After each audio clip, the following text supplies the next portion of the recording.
அருணா ஜெயலலிதா தலைமையில தமிழக அரசு ஒரு ஆணை அறிவிச்சிருக்கீங்க. தற்போது நீதிமன்றமும் ஒரு ஆணை அறிவிச்சிருக்கு. அது எப்படி இருக்கும் மேடம் இந்த விசாரணை? கரூர் விவகாரத்தை விசாரிக்க நீதிமன்றம் நிறுவிய புதிய ஆணையம் குறித்து செய்தியாளர் எழுப்பிய கேள்விக்கு திமுக எம்பி கனிமொழி பதிலளித்துள்ளார். விஜய் அவர்களை விமர்சனம் பண்ணியிருக்காங்க. அதாவது ஒரு தலைவருக்கு உண்டான பண்பு விஜய் அவர்களிடம் இல்ல அப்படின்னு அந்த மாதிரி விமர்சனம் பண்ணியிருக்காங்க. இந்த விமர்சனங்கள் அப்படிங்கிறது மக்கள் கருத்துக்கள் சொல்லப்பட்டிருக்கு, மக்கள் முடிவு செய்யணும். இது கேட்டிருக்காங்க இல்லையா, அவங்க முடிவு பண்ணட்டும். நான் சொல்றது நீதிமன்றம் தனியா ஒரு ஆணை அமைச்சிருக்கு. ஏற்கனவே அருணா ஜெயலலிதா தலைமையில தமிழக அரசு ஒரு ஆணை அறிவிச்சிருக்கு. தற்போது நீதிமன்றமும் ஒரு ஆணை அறிவிச்சிருக்கு. அது எப்படி இருக்கும் மேடம் இந்த விசாரணை? நியாயமாக இருக்கும் என்று நிச்சயமாக நம்புவோம். நேற்றைய தினம் பாத்தீங்கன்னா நீதிமன்றம் விஜய் அவர்களை விமர்சனம் பண்ணியிருக்காங்க. அதாவது ஒரு தலைவருக்கு உண்டான பண்பு விஜய் அவர்களிடம் இல்ல அப்படின்னு அந்த மாதிரி விமர்சனம் பண்ணியிருக்காங்க. இந்த விமர்சனங்கள் அப்படிங்கிறது மக்கள் கருத்துக்கள் சொல்லப்பட்டிருக்கு, மக்கள் முடிவு செய்யணும்.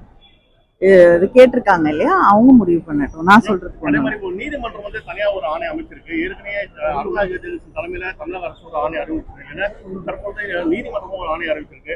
அது எப்படி இருக்கும் மேடம் இந்த விசாரணை? நியாயமாக இருக்கும் என்று நிச்சயமாக நம்புவோம். நேற்றைய தினம் பாத்தீங்கன்னா நீதிமன்றம் விஜய் அவர்களை விமர்சனம் பண்ணியிருக்காங்க. அதாவது ஒரு தலைவருக்கு உண்டான பண்பு விஜய் அவர்களிடம் இல்ல அப்படின்னு அந்த மாதிரி விமர்சனம் பண்ணியிருக்காங்க.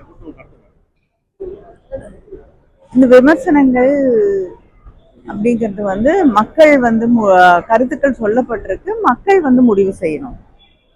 இது கேட்டிருக்காங்க இல்லையா, அவங்க முடிவு பண்ணட்டும். நான் சொல்றது நீதிமன்றம் தனியா ஒரு ஆணை அமைச்சிருக்கு. ஏற்கனவே அருணா ஜெயலலிதா தலைமையில தமிழக அரசு ஒரு ஆணை அறிவிச்சிருக்கு. தற்போது நீதிமன்றமும் ஒரு ஆணை அறிவிச்சிருக்கு. அது எப்படி இருக்கும் மேடம் இந்த விசாரணை? நியாயமாக இருக்கும் என்று நிச்சயமாக நம்புவோம். நேற்றைய தினம் பாத்தீங்கன்னா நீதிமன்றம் விஜய் அவர்களை விமர்சனம் பண்ணியிருக்காங்க. அதாவது ஒரு தலைவருக்கு உண்டான பண்பு விஜய் அவர்களிடம் இல்ல அப்படின்னு அந்த மாதிரி விமர்சனம் பண்ணியிருக்காங்க. இந்த விமர்சனங்கள் அப்படிங்கிறது மக்கள் கருத்துக்கள் சொல்லப்பட்டிருக்கு, மக்கள் முடிவு செய்யணும். இது கேட்டிருக்காங்க இல்லையா, அவங்க முடிவு பண்ணட்டும். நான் சொல்றது நீதிமன்றம் தனியா ஒரு ஆணை அமைச்சிருக்கு. ஏற்கனவே அருணா ஜெயலலிதா தலைமையில தமிழக அரசு ஒரு ஆணை அறிவிச்சிருக்கு. தற்போது நீதிமன்றமும் ஒரு ஆணை அறிவிச்சிருக்கு. அது எப்படி இருக்கும் மேடம் இந்த விசாரணை? செய்திகளை உள்ளது உள்ளபடி தெரிந்து கொள்ள ரெஃப்ளெக்ட் நியூஸை சப்ஸ்கிரைப் பண்ணுங்க.